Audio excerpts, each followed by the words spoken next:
My pulse raced as I watched the security feed. There they were, my family, laughing in my ballroom. Cousin Anastasia twirled a champagne flute, her voice dripping arrogance. Pulling strings isn't hard when you know the right people. Poor Trina could never afford a place like this. Poor. That was the word they branded me with. The excuse they used to exile me from their dinners, their parties, their lives. Yet there they stood, high on marble floors they had mocked me for never touching, floors I now owned. I hadn't always been the outcast. As children, Anastasia and I were inseparable. She had money, I had dreams. I thought loyalty ran deeper than inheritance. But the day my father's business collapsed, she vanished, along with everyone else. I remember her smirk at a family gathering. Some people are born to host galas, others to serve at them. Laughter roared around her, and I stood frozen, heat burning through my veins. That was the last night I attended. They called it survival of the fittest. I called it betrayal. I left quietly. No goodbyes, no explanations. Just a promise whispered to myself. One day, they would choke on their own cruelty. I built in silence, worked through nights they spent drunk on inherited wealth, invested when they wasted, learned when they mocked. When my first hotel opened, no one noticed. By the time I had 3, they assumed it was coincidence. When I acquired this one, the crown jewel, I kept my name buried under layers of shell companies, hidden, untouchable. Tonight was the moment it all converged. The cameras caught every detail. My uncles trading gossip at the bar, my aunts flaunting jewels they could barely afford, and Anastasia center stage, telling the story of how she pulled strings to secure the most exclusive ballroom in the city. They believed they owned the night. But every glass of wine poured, every chandelier lit, every violin note drifting across the hall, all of it was mine. I straightened my Armani suit. It was time. The double doors opened with a low groan, and the room turned. I walked in, slow, measured, every step echoing, every eye following.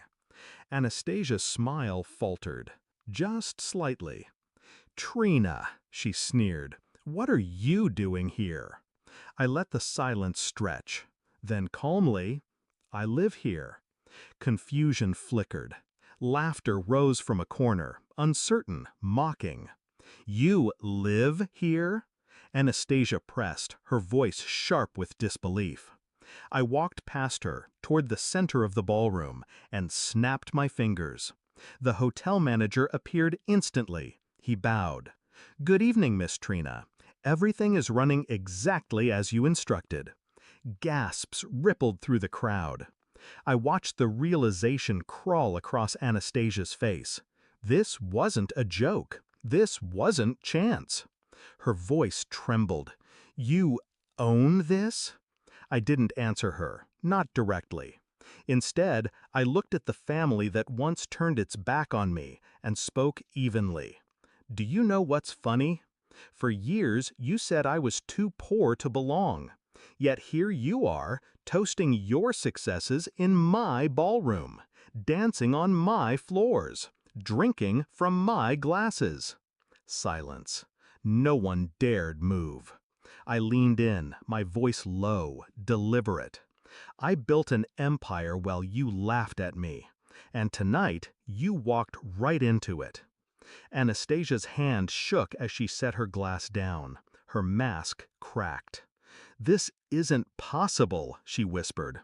But it was. Because while they lived off yesterday's wealth, I was building tomorrow's. I raised my hand again, and the music stopped. Every server froze.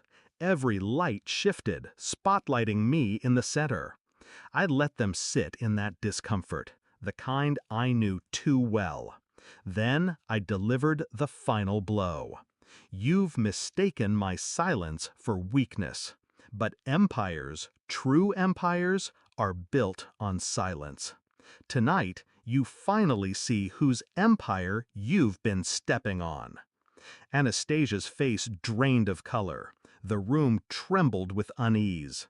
But I felt nothing. No rage, no trembling hands, just calm. Because this was never about their approval. It was about mine. I turned, leaving the same way I entered. The doors closed behind me, sealing them in with their shock, their shame, their unraveling pride. My phone buzzed before I reached the car. Calls, messages, pleas. I ignored them all. Looking back now, I don't savor their humiliation. What I savor is the shift, the power reversing hands without a single scream or threat. I walked in as the exile. I walked out as the empire. And in that silence, I found everything they once told me I'd never have. Respect, power, freedom.